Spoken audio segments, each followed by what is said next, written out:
problem is similar to a fairly recently completed SMO problem, SMO 2021. I forgot to put down, I think that's senior, and this is similar to problem number 6.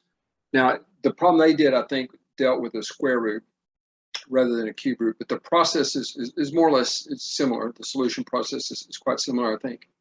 Now, so this is a single equation, one unknown. Notice that x here is also plays the role of the base in this logarithm statement, okay? So now we're given some powerful information. It turns out that's fairly helpful. We're given that it has an integer solution. We're supposed to find the value of that integer. All right, so now the very first step here is to rewrite it maybe in a more tractable form. So we rewrite it logarithmically. Now an example of this would be, like, let's say you had 49 equals to 7 squared. So this would be the exponential statement right here. 49 is equal to 7 squared. And this is just an example to make sure you guys are comfortable with going from this step to this step right here. So 49 is equal to 7 squared. But you can also, that's absolutely equivalent. I'll put the double arrows here to indicate equivalence. Okay, this is equivalent to saying log base 7. Log base 7 of 49 is equal to 2.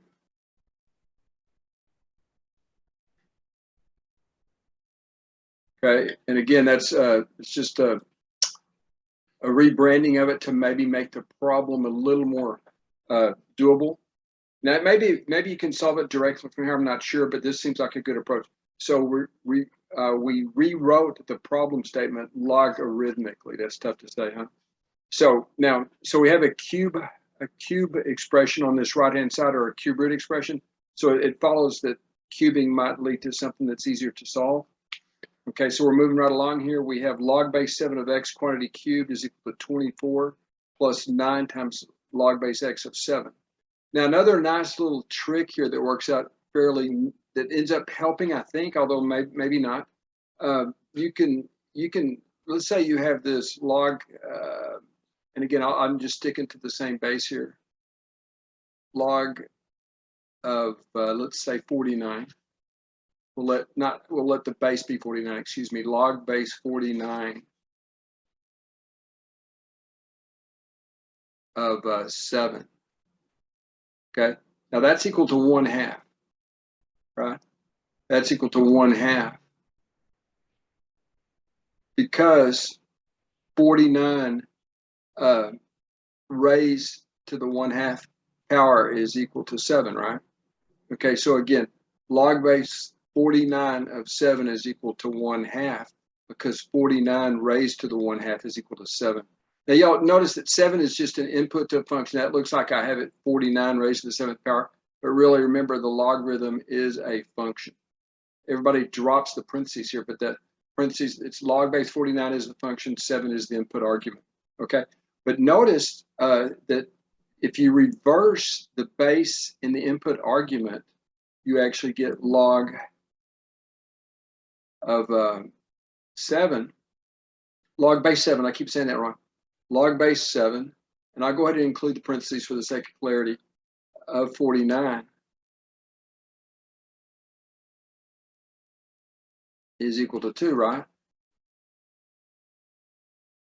It's equal to 2 because 7 squared is equal to 49. But you see, that's why we can swap these, the positions of the base, right?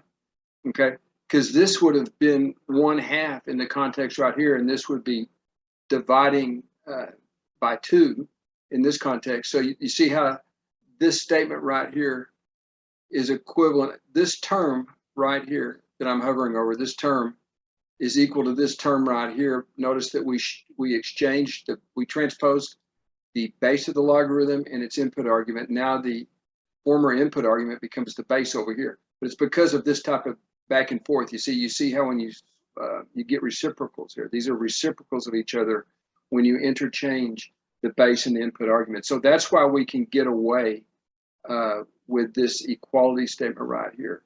Okay, we can get away with that precise. This isn't a formal proof, but I think it's convincing. When you swap the base and the input argument, you get a reciprocal relationship going on there. Okay. So what I did right here is I just recopied this and this statement right here. So this is our next line.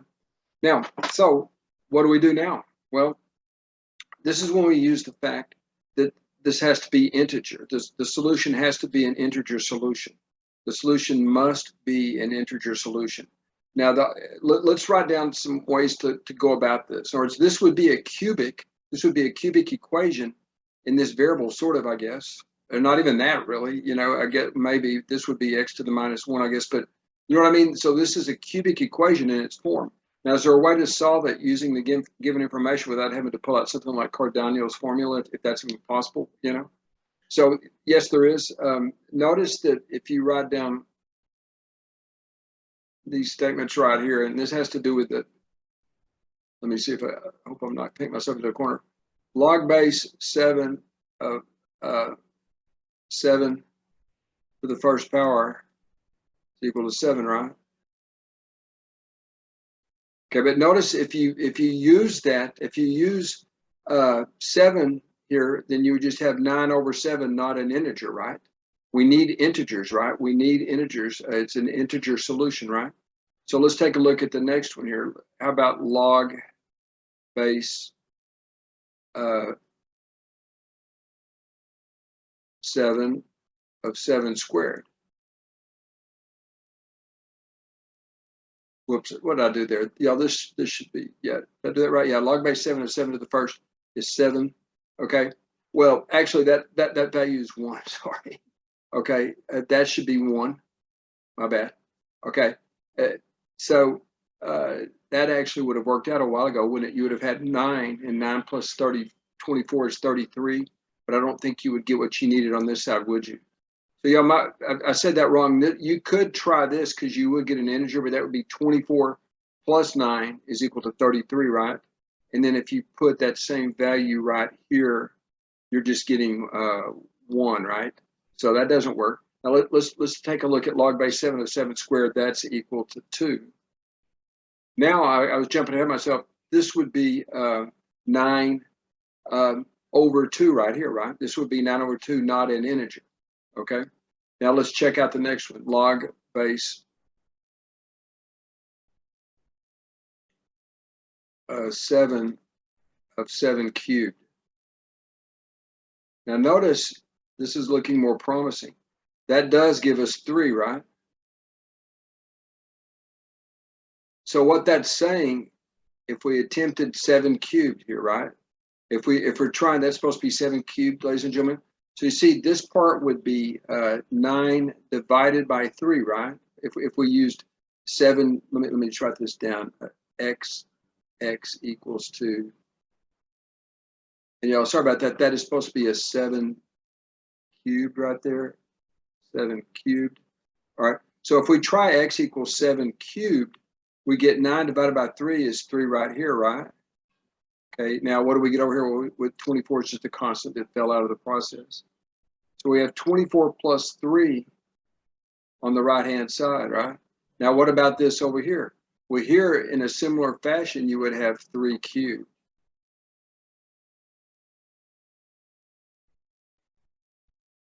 Okay, so that definitely checks, folks.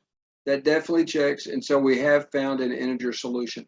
And I don't think there's any others, but then it just says it has an integer solution, and I'm pretty sure that's it. I don't think there's any irrational solutions. But think of this as just a given. It has an integer solution, find its value, and we have found it. X is equal to 7 cubed. If you must know, that's equal to 343.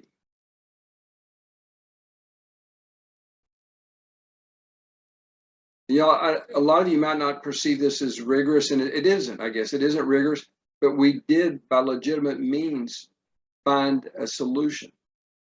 Now, I haven't proven to you that there are no other solutions. I'm not making that claim, but we did find this integer solution. So that's the answer as far as the instructions, and perhaps I could be more precise with the instructions, I'm not sure, as only an integer solution, but in any event, we did find an integer solution, whether or not, it's sound. My instructions may not be the best in the world on this one. But there we go. That's the answer as far as the question I had for you. So thank you for viewing. Let me know what you thought.